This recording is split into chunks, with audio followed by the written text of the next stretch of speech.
try to make more friends. Can you relate? Yeah? How old are you? Do you mind me asking? 47. 47. Do you have friends? I do. How many? Numerous. Numerous? Yeah. How? I can't count them. You can't even count them. Acquaintances, sure. Good friends? No, fuck acquaintances. Good friends. Fuck acquaintances. I don't give a shit about acquaintances. 5.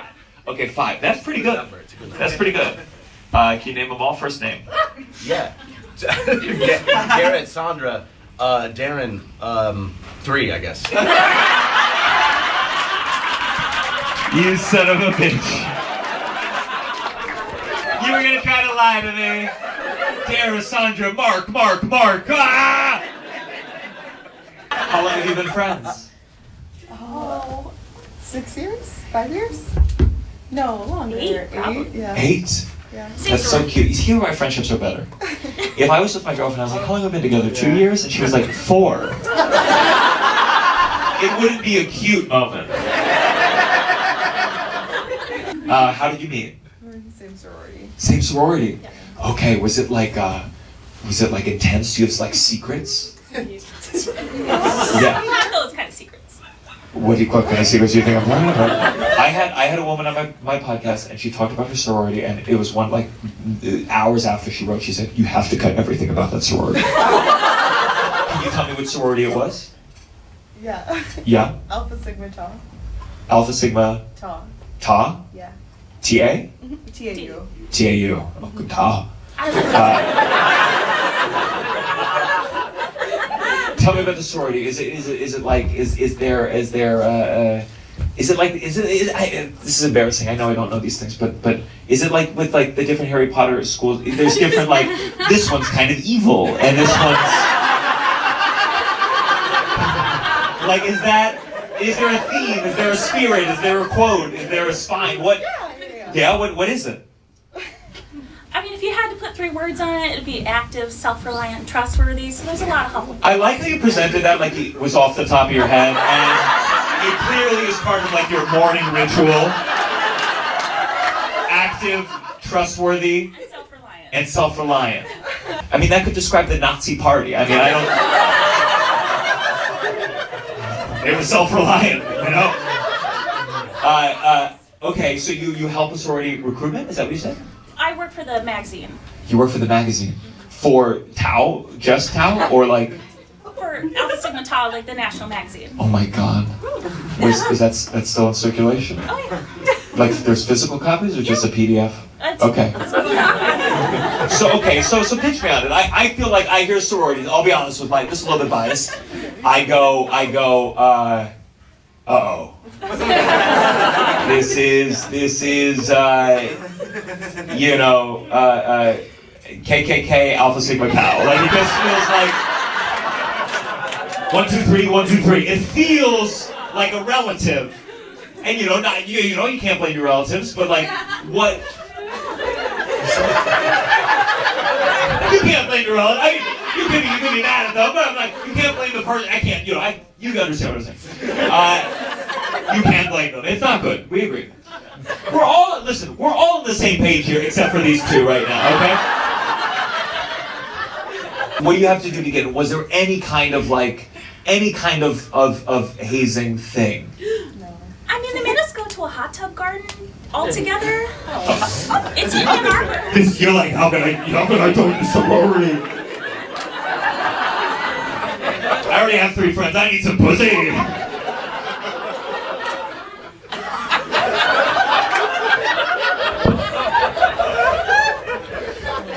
And okay, so you go to a hot tub garden. How is that hazing at all? It gets a little weird when you don't really know them that well. Okay.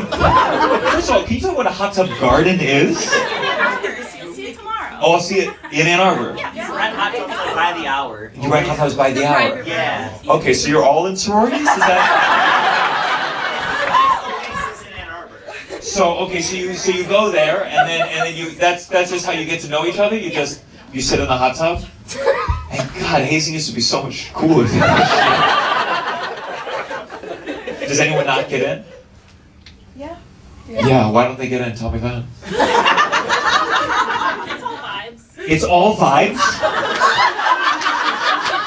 know, they gotta be chill and white and,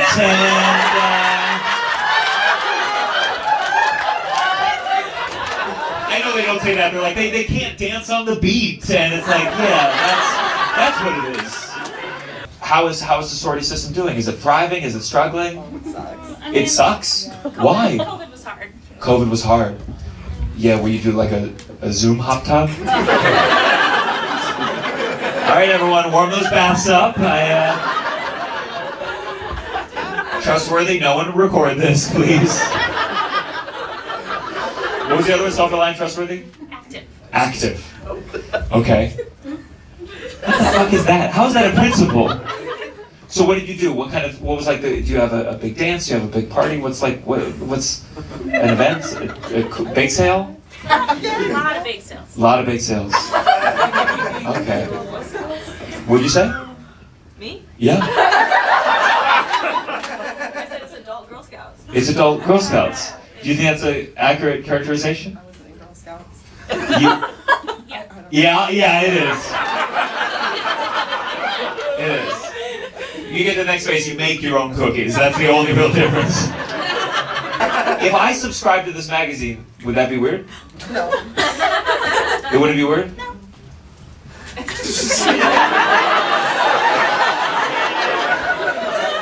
me tell you, if I look at that magazine, I'll show you self-reliance.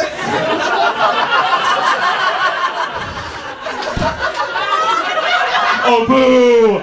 Oh boo! Sorry for being active and self-reliant. I was hoping you guys would be trustworthy.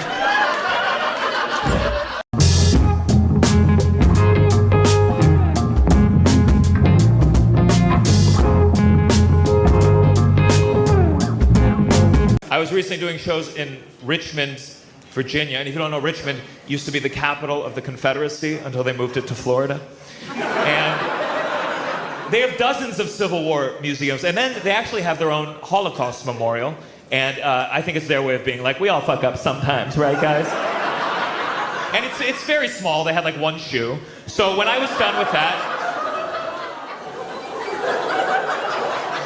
I went to one of these Civil War museums. It's a real one there. It's called the Civil War Museum, and it's huge. It's got all these exhibits. It's very good. My only complaint with the Civil War Museum, it wasn't quite clear who won the Civil War based on the things they were selling in the gift shop. Like they had a CD for sale where it was a real CD. It was half Union songs, half Confederacy songs, which is like a book called The Diary of Anne Frank and Kanye West. And obviously, I didn't buy the CD. Of course not. What if it slaps? What if the Confederacy had some real bangers in the can? That's like when R. Kelly comes on an old playlist and you're like, I cannot listen to this without headphones, that's for damn sure. Because no one's gonna believe me if I'm like, I like the Confederacy, but only for the music, I swear to God. Do you think R. Kelly is ever sitting in his prison cell and hears Michael Jackson come on the radio and is like, if only I could have danced a little better?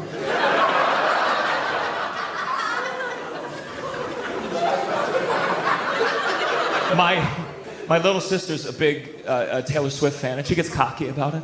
The other day she told me, she said, Taylor Swift is more famous than Michael Jackson ever was. And I was like, well, to find that out, she's gonna have to molest some kids. Because there's loving someone's music and there's loving it despite the allegations. Let's see Taylor shake that one off and then we can talk.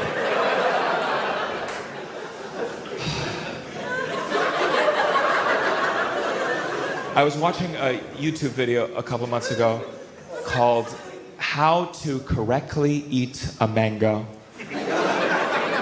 Because I'm done fucking around.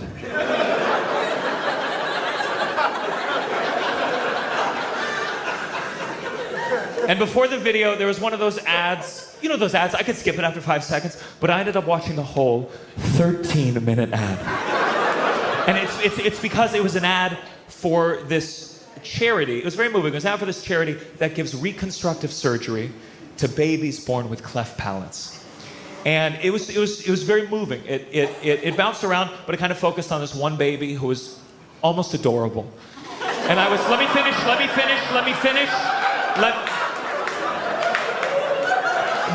raising money for this shit, not me, okay? In fact, I was so moved, I've never done this with a YouTube ad, I went to the link, I donated $5. And they had a little box, you could write the parents, so I was just like, I hope that's enough to close the gap. But, oh, I'm sorry, did you donate $5? Then shut the fuck up and let me finish this joke. Because I spent so long watching it that now all my ads are for cleft palate babies. And it's the same one every fucking time. And I want to help them. I gave $5 if you recall. But sometimes I get home, I just want to watch bloopers from The Office without fucking God's bloopers first. And I didn't know how to make it go away. I deleted my history, didn't work. I changed browsers, didn't work. And then I donated $6 to Planned Parenthood. Baby disappeared.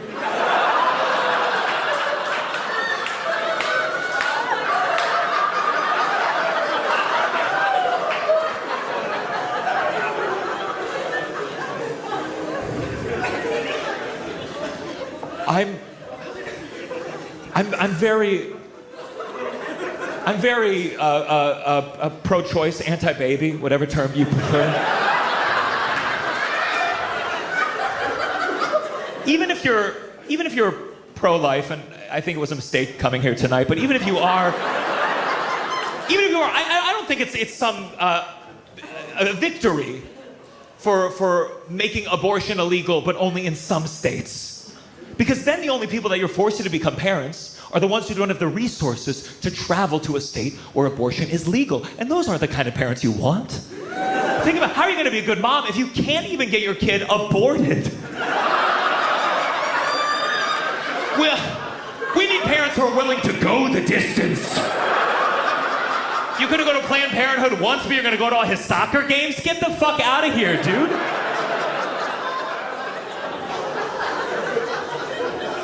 I think it's backfired on pro-lifers. Because, like, for example, if you're now, after Roe v. Wade got overturned, if you're a member of the U.S. military and you want to get an abortion, but you live in a state where it's illegal, the government has to reimburse you for travel to a state where abortion is legal.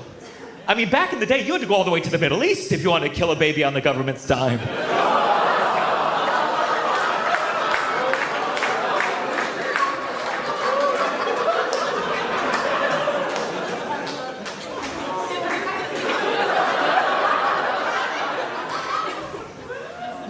Whenever the Supreme Court comes out with a conservative decision, my girlfriend gets very upset, and so do I, because I have to write a new joke. But my girlfriend, she minored in political science, so she gets philosophical about it. She goes on this rant about, she says the problem is lifetime appointments. She says it's such insanity that America, part of it was leaving the monarchy, yet somehow we have this incredibly important position that once you get it, you just get to hold on to it until you die. And then in the same breath, my girlfriend tells me she wants us to get married someday. And I'm like, baby, don't be such a fascist. I love her, but we've been together almost 4 years. It's time for an election. And don't get me wrong, she has my vote, but after 2 terms, let's get a black woman in there.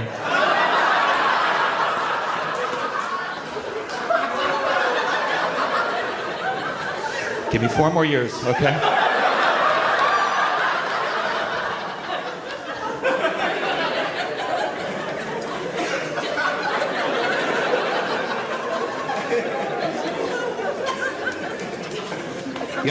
I'm thinking about my future. Whether I want to stay in America for the rest of my life. I think some of us, we feel that those rumblings. And what's cool about this, I get to travel around the country. I've been to Europe recently. Sometimes I think about that. I was in Montreal, which I really loved. If you've never been to Montreal, there's so many French and English speakers in Montreal that even if you go to like a Starbucks, the barista preemptively will be like, bonjour, hi. And I took 8 years of French in school, so every time I'd be like, bonjour. And they'd be like, comment j'étais pour vous aider? And I was like, well, the jig is up.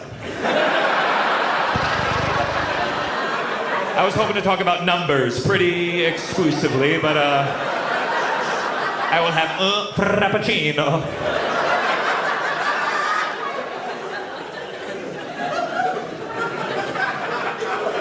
I get jealous of Canadians. I get jealous of Canadians because they have universal health care. We just have Mr. Beast. We all know him by now, famous YouTuber. He made that video, Mr. Beast. He found 1,000 blind strangers and gave them free corrective eye surgery. Because our healthcare relies on the Willy Wonka system. Have you seen it? It's very moving. It's basically 1,000 people crying because the first thing they have to see is Mr. Beast. And people say that he's generous, but I don't know if he films every generous thing that he does. It's kind of pathetic, filming strangers to build up your YouTube following.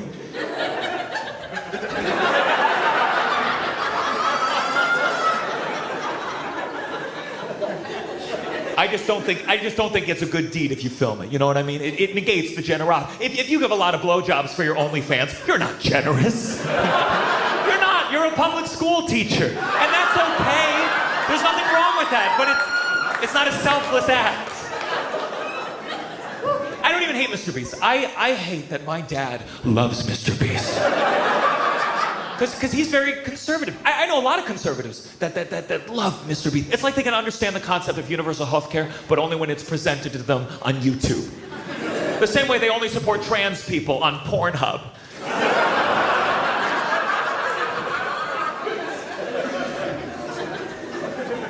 I am a trans ally, of course.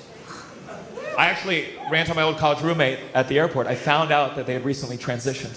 And I was thrilled because I had forgotten their name.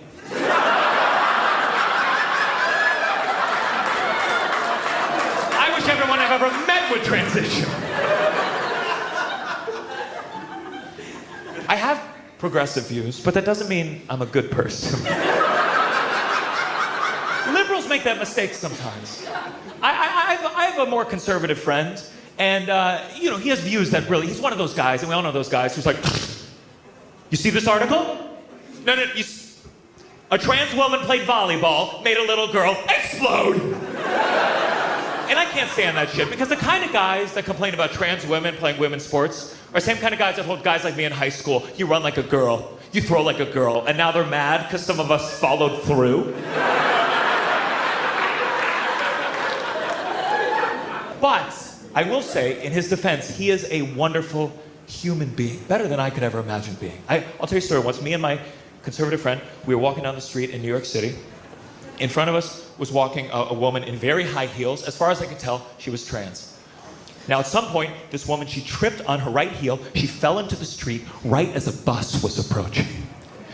And my conservative friend ran into the street, scooped her up just in the nick of time, helped her on her feet, sent her about her way, and then he turned to me and was like, that's why men shouldn't wear heels.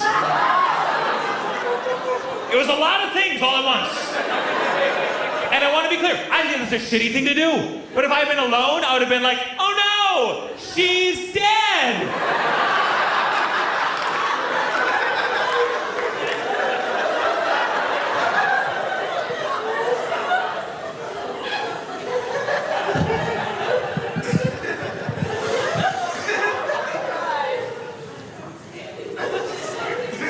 I come from a fucked up family. I have to fly so much for this job. I'm very scared of flying, and I know I'm not going to die in a plane crash because I'm the main character. But I get so anxious. Once this guy was like, dude, you know you're more likely to die on the way to the airport than you are on the airplane, which is not comforting from your Uber driver. But I needed to get over this fear, so a couple years ago I went skydive. I went tandem jumping. You know, that's where you're like strapped to someone with a huge soul patch. And we're going up in this plane. It's a very small plane. It could have fit on the stage. I think it was designed by Hot Wheels. And we're going up, and you know, you're feeling the wind, and I'm starting to get nervous. So to calm myself down, I got to get to know my tandem jumper. It's this very cool, like, Australian bro named Eben.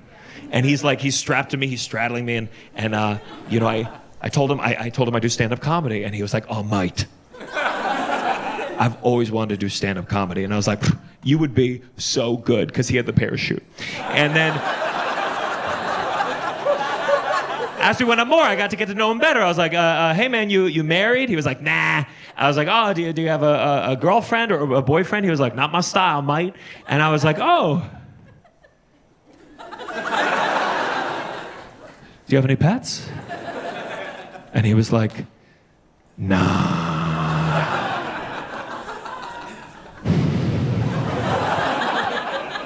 If I disappeared, I don't think anyone would notice.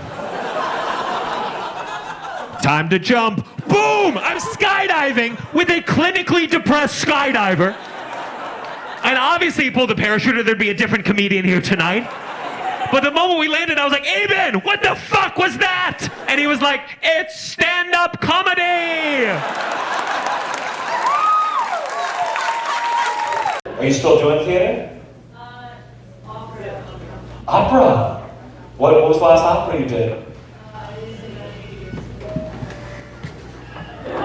What am I doing up here? Let me get on the piano. Let's fucking do this shit. You believe that's a very challenging role. Are you a professional opera singer?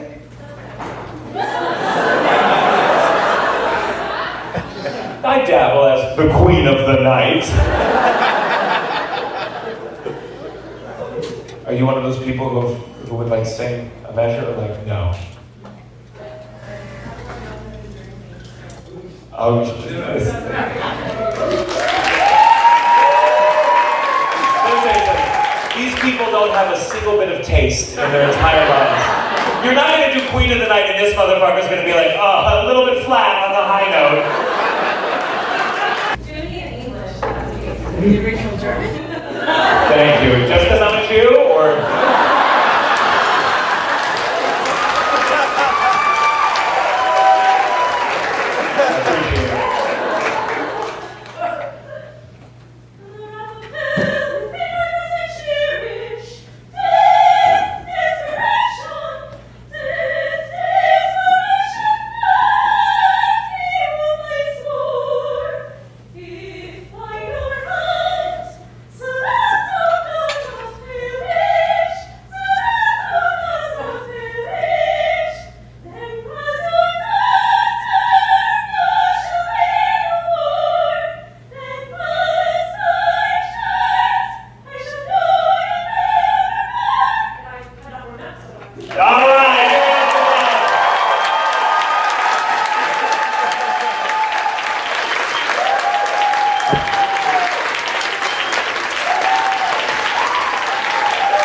Here's how you know opera is a more respectable art form than stand-up comedy. No one has ever stopped a performance of the Magic Flute to say, hey, tell us a knock-knock joke.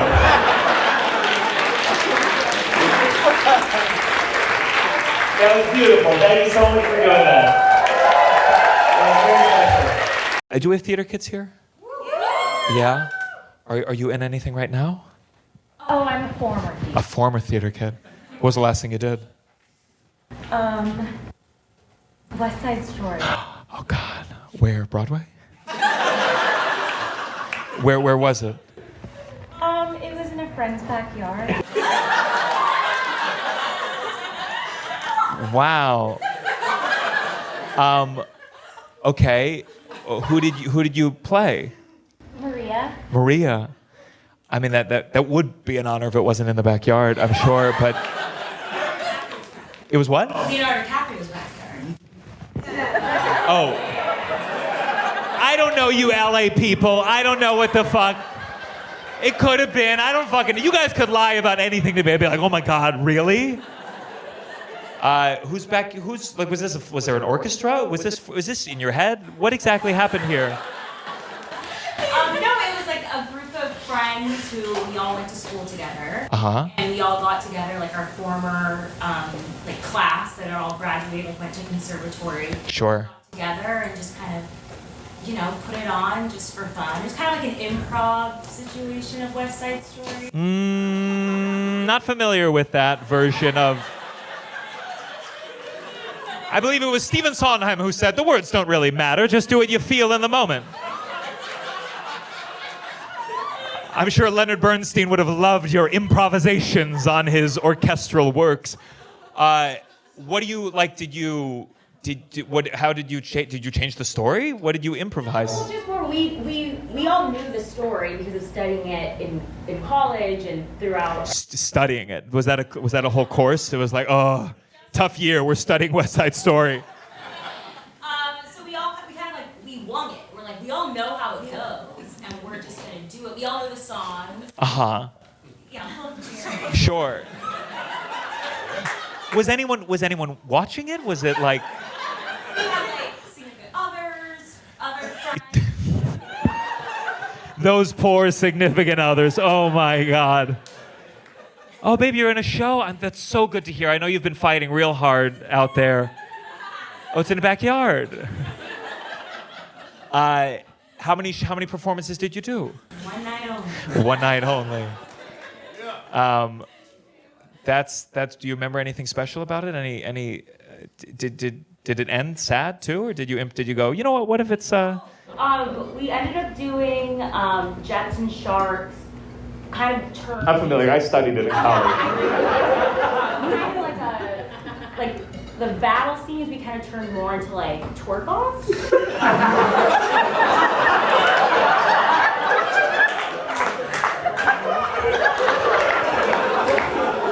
Like in the source material, Romeo and Juliet.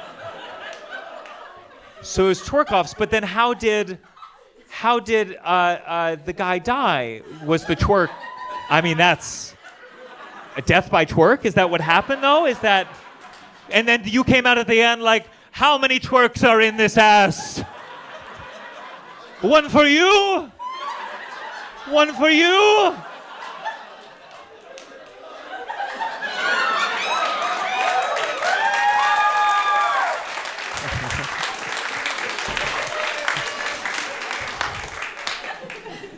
You would have laughed harder if you had studied it like the two of us did.